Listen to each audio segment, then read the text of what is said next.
Hey guys, this is Eric Weingartner with Weingartner Racing with another video where you're asking yourself, what are you doing? Let me explain. I just finished porting this head. Now this is one of my Brodix Dragon Slayers. This is the 242 standard, but this one actually has the wing. But I did something a little bit different with the wing. This head typically I used on a drag racing deal, but this one is for a circle track. And I can tell you with the experience, this head on a 414 Mullen short block, so unknown cam, it has made, and this same intake, so this head intake combo, except for the non-wing version, has made right at 700 horsepower on the probably the tightest dyno I've ever been on. So when I say it makes 700, I'm positive it makes 700 on anyone else. This one, because of the wings, probably going to make around 710, 720 maybe. But this intake that's on it is a Holley 300 110, which I don't know where that part number is. There's a Holley, there you go. Now I've ported it, which you can't see, but I'll show you in a second. And I'll show you what I've done with it. But what I'm doing today, because I had done another video where I'd done a similar head. It was the 242 standard W, but it had a 1207 entrance, much bigger intake valve, and it was made more for drag racing. This one's circle track. And then in general, I make the ports a little bit different, smaller in general for circle track stuff, just because they've got to get off and on the throttle, and it helps with responsiveness and restarts and that sort of thing. There's other things that are slightly different in the port as well. However, I'll show you what it flowed stock, and then I'll show you what it flowed with the intake bolted on. Now, this can be a little confusing because you're like, wait, something's on top of it. I flowed the head just like I normally would with modeling clay used for the radius entry. Then I just bolted on the intake. I didn't put this on yet and float it. I'm gonna show you those numbers. Then we'll start flowing it with the butterflies, and I'll start changing some carb adapters underneath, see what happens. Because if you remember from the last one, I couldn't put a carburetor on it because, well, I didn't have a dominator on it, the last one, that didn't have fuel in it. Well, I do have this Sniper, in case you wonder what this is. This is the Holley Sniper Throttle body, the stealth one. It's supposed to flow, I believe, 870 CFM. So very similar to what you'd see from a carburetor, except of course it doesn't have boosters and stuff, but you get the idea. But anyway, let me show you what we got so far, and I'll go from there. And I'll print these off and probably show it at the end. So column one here, and ignore the exhaust. I haven't flowed the exhaust yet, but it's got to rewrite these numbers. This right here, column one, is the flow, just the radius entry. So it flows about 334, which is about what I expect. And it's 600, 317. Not bad for the size of the port and everything. 210 intake valve, by the way. This second column is what it flowed with the Holley intake on it, and that's ported. Now someone's gonna comment, and I already know it's gonna happen. Well, what a flow with a stock intake bolted on there. On the last video, I had a stock intake to flow it against. I don't have one for this, I just don't. So this is the ported one. So there you go, that's it, what it is. Now I'm gonna show you down here, I hooked up the throttle body. So if you look, boom, boom, 306. That was its peak flow at 1 inch, which now again, people are like, it never gets to 1 inch. It just tells you how stable the port is, but you get the idea. You can pretty much tell it's like 300s where it's stuck, but look, that's 306. So I went to 1 inch, and all I did was bolt on that Sniper throttle body you just saw, and I started using this. This is the different software. They're both are going simultaneously. This is performance trend software on this monitor. This one's always the Audi one that's going on this monitor. I usually have both going, so in case there's something wrong with the sensors, I could tell what's up with the binge. You know, it's kind of a way to verify. Because people watch those dimple videos like, it's within the margin of error. Yeah, there were 20 readings taken, and it 15 readings taken, and it averaged the numbers to get out the number there. But anyway, I used both just to kind of confirm things. Anyway, in order for me to record, this might be more than you want to know. In order for me to record something on performance trends, I have to come over here and press a button F1, and the flow bench is over there. So I've got to hold the throttle body open, come over here at the same point and press F1. Well, I can't do that. But the Audi software, on the other hand, they've got this foot switch, so I can literally step on it while I'm flowing. And this one actually takes 20 readings and averages it. Point being is it flowed 308 with the throttle body attached. So it actually gained flow having the throttle body attached. Better not mess that up. So what I'm gonna do next, besides accidentally turning it on, sorry about that. What I'm gonna do next is I'm gonna try some different spacers and see what it does. But again, ignore the exhaust. So we'll see what happens from here. But I'm also gonna try a little dicom test and we'll go from there. So, but anyway, while I'm doing this, I'm gonna put on my ear protection, and you just kind of got to hear it. I'm gonna show you this. I'm gonna flow it. I'm gonna show you. See how the throttle blades are like this? It's barely cracked open. I want you to watch what it flows, and then I'm gonna open up all the way, because here's what's shocking. Having the throttle blades open all the way, very little difference in flow. But we all know it makes more power with the throttle open more. All right, so bear with me as I slip on my earmuffs. Okay. All right, let's do this. You'll see what I mean.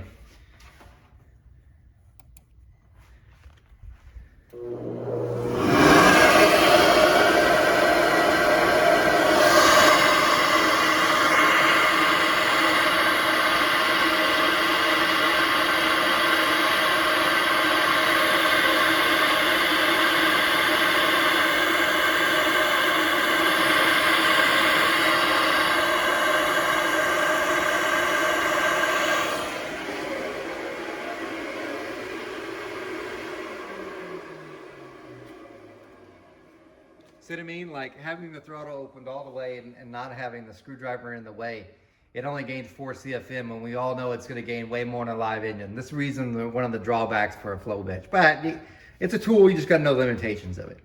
But anyway, I'm going to try some spacers, and I'll start popping up here, and I'll show some results. Okay, I wanted to show you this part. I did spray the dicom in, but I want to show you how I did it. So you could see the remnants of the dicom here. So I held the dicom probably, I don't know, 3 or 4 foot away and let the air take it. Did 3 puffs, and this was at wide open. Of course, I got the screwdriver here. The screwdriver was out of the way, it was wide open. And I also changed the valve lift point to 700 valve lift, because this guy's probably gonna be around 700. I think he said 710 valve lift, so after lash, he's probably pretty close to that.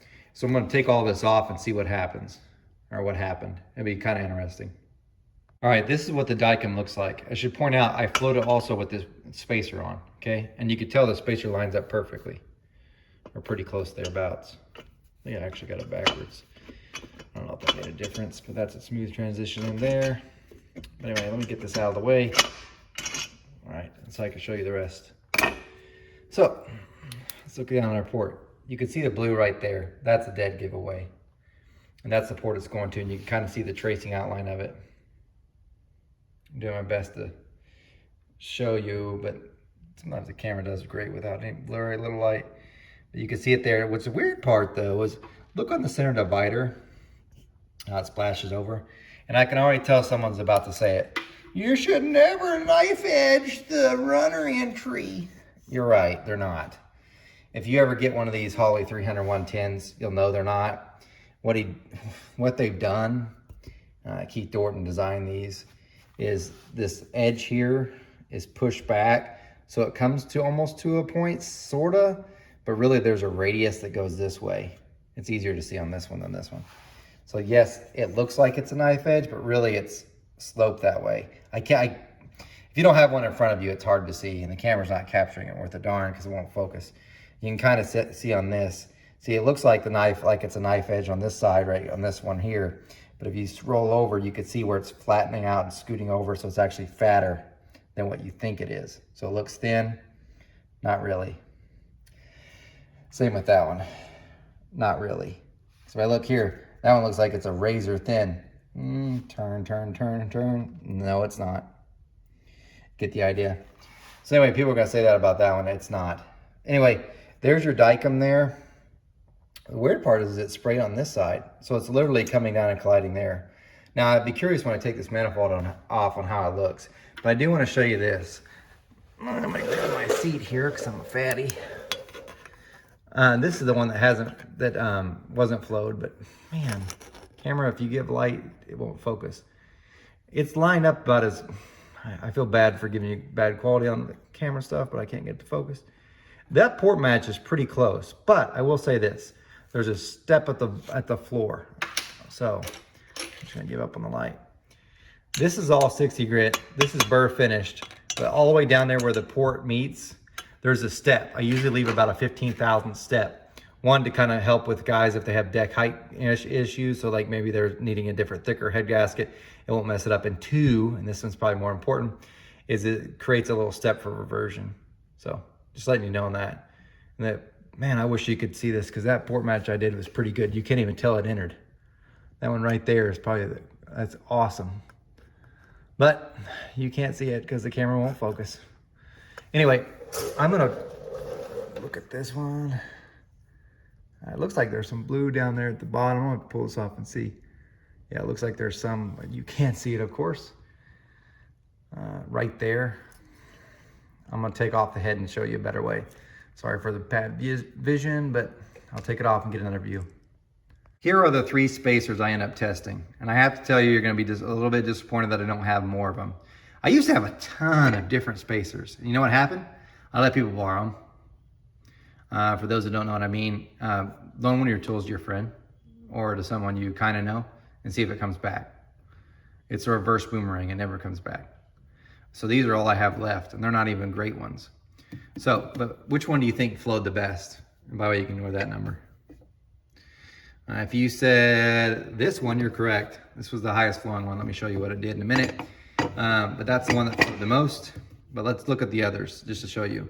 This one, first one is the, in case you ever see this, this is from Ryan Morrison. This is the top plate for their anti-reversion setup. It has 4 holes that flare out, and then there's a step behind it. And this is to help with reversion to keep the fuel from coming back through. And it works pretty good. The catch is there's 2 pieces of this, and I only have the top piece because I let a customer, he's like, you got one? I was like, yeah, I've got one. I let a customer have one and never got it back. But it really needs a second plate, because the second plate, really, I'm curious to see what it does, because it comes out of the taper in the reverse direction, makes kind of a bowl for fuel to puddle. Well, I ain't got it. So I float it with this first. Then I have this one. This is an HVH, but this one I've kind of modified, and it's not ideal anyway. This is the one they made for a dual plane. So it's a tapered 4-hole. That's why you got this line here, is because it's for those like air gap intakes, that RPM dual plane deals. They got a little notch here. They were trying one that had a solid flap, and this one's actually, I'm sorry, not made for the air gap. I don't know if you guys remember this Wine accelerator. They had this where you could put a divider in there and make it like a dual plane, and that bar was meant to go over it. Anyway, of course, this is a long time ago. I was trying to see if I could make it wider to work with a different intake.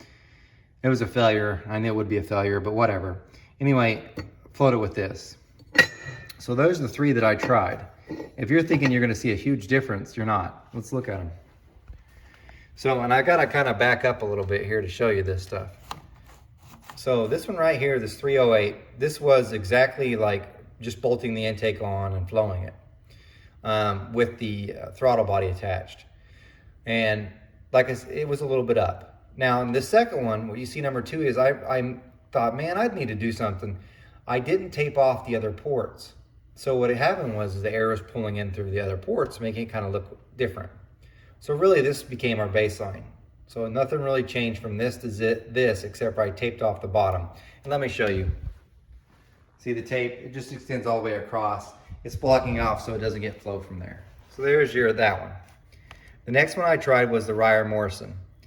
Now, if you notice, and someone's gonna say, well, that's within the margin of error. It takes 20 readings when I press that foot pedal. The average gets put here. So it's 20 times the average is here. So you look at it, it's maybe a CFM difference, nothing noticeable. This was the next one. This was the HVH one that looks horrible. It was slightly better than the stock, but you couldn't say, wow. This last one, this 304, this is the open spacer. Yep, that's what it did. Something to keep in mind. Now, the thing about spacers is we're not really using them to gain more airflow. Really, they're used either more to draw more from each barrel of the carburetor or for different atomization things. So it's not necessarily airflow that's the main thing to keep in mind. And just because this one gained 4 CFM does not mean it's going to gain 8 horsepower on the dyno. There are several times where you could change the spacer, and I've had it happen several times where it makes 0 difference. It doesn't hurt it, doesn't make any difference at all. So just something to keep in mind. Anyway, that's that. I'm going to take apart the, I'll show you the Dicom test, and then I'll show you all the pieces after. Okay, this is the manifold. I took it off the bench so you can see. There's our blue Dicom here and our blue Dicom here, but if you notice, there's a streak that starts going down here. So you can kind of see that it's extending all the way to here. And by the way, I left it real rough there. So there you go. Now what's interesting though is as you're looking at this, hopefully you guys get a good view. I'll flip it over and I'll show you from the other side because I want to show you something I did a little different from my other manifolds because of what I did on the last one. What I started doing is I would only bird, which I don't know if you can even see this. I only bird right through here where it makes the turn. Because from the last video, that's where it came out. So it's bird on the floor and just right here, the rest is 60 grit. So if you look at it, there's the blue, which you could just barely see a haze. Okay, so there's something to think about. Now let me look at the head. Here is the head. It did it just like it did before. Look where I'm shining the light. I move my light kind of out so you can see it. And there it is again. And if I trace it down, we can see it's hit the head bolt hoob there. There's nothing over here. And when I take it off, we'll take another peek and see what else is happening. But anyway, we'll take it apart and see if we can see something else. But so far, only place I see it's there. And then right there on that sleeve. Just a hint of it. There's a little bit on the back side, which I don't know if the light's gonna capture it right, but I can see it with my eyes, but I don't know if the camera can see it. But anyway, let me take it off. Okay, this is the head tore part, so you can see where the dicom kind of hit, but you're not gonna see a whole lot, I'll go ahead and tell you. You can see a slight amount there, which I don't know if the camera can capture it, but there's a slight amount of blue right there. Get my pointer instead of my fat finger. Right there, not much. Look at this though. I always put a burr finish right by the throat, which to me, that's where it needs to be. The rest, I don't know about that. I could be wrong. But you see this? That's the blue dicom. See it, what it's doing, and you can see right there, it's some for sure. So, move this. Everything seems to be in my way when I don't want it to be. There we go. It hits off there. And you can tell where it slides right into the throat area, because that's where my throat is, right into it, which kind of works out great. You can see a little bit of trace right here on the chamber, just a little. On the back side, you can see that ring where there's some. This is me from my dirty fingers. You can see the line where the gasket was, so you know it's moving around. That looks like it's there, but really that's just the shade. There's none there. That's just the shadow. But right there for sure. And there. So, gives you something to think about. Anyway, thanks for watching again.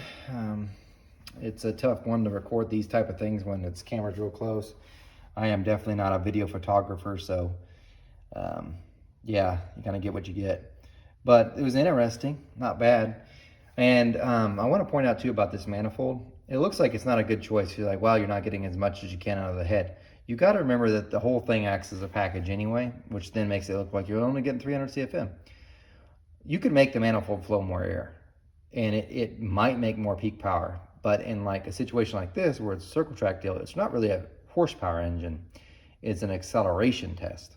So we're trying to get the engine to pick up as much RPM as quickly as possible so they can get down the track. So it's kind of a different, I mean, it's not different, but you get the idea. So you can size an intake manifold to flow really close, or sorry, make the intake manifold flow very close to this. And it seems like on the flow bench, you're gonna have a winner because it's flowing as much as the head almost, or doesn't lose as much. But in reality, when you get on the track, or even on the dyno, it may not show those same results. And especially on the track, because it can't accelerate, because it can't pull, because now in order to make that manifold move as much air to it, it's so large that the engine can't accelerate as easily. It takes more RPM to do it. And in a circle track deal, you end up with a dog. So anyway, you guys take care, and thanks for watching. Okay guys, I'll leave you with this one last thing so you can kind of see the raw numbers, just so you can pause it and look at it if you want. So this is from the Sanyas flow bench for 155 bore. And no exhaust pipe attached. That's the intake flow without the intake attached. That's with the intake attached. Okay? So you could just pause it, look at it in case you want to. Oh, in case you want to, hey, what's the flow on the Superflow? This is the same head. All I did was take it off the Sanyas, put it on my Superflow bench. Same 4155 bore. Same no exhaust pipe. Yes, it's higher. It always, for whatever reason, any head that's ever flowed on the Sanyas and I take it to the Superflow, it reads at least the same, but usually higher. Like that. So anyway, there you go. You guys got your numbers now. In case you want to pause and look at them.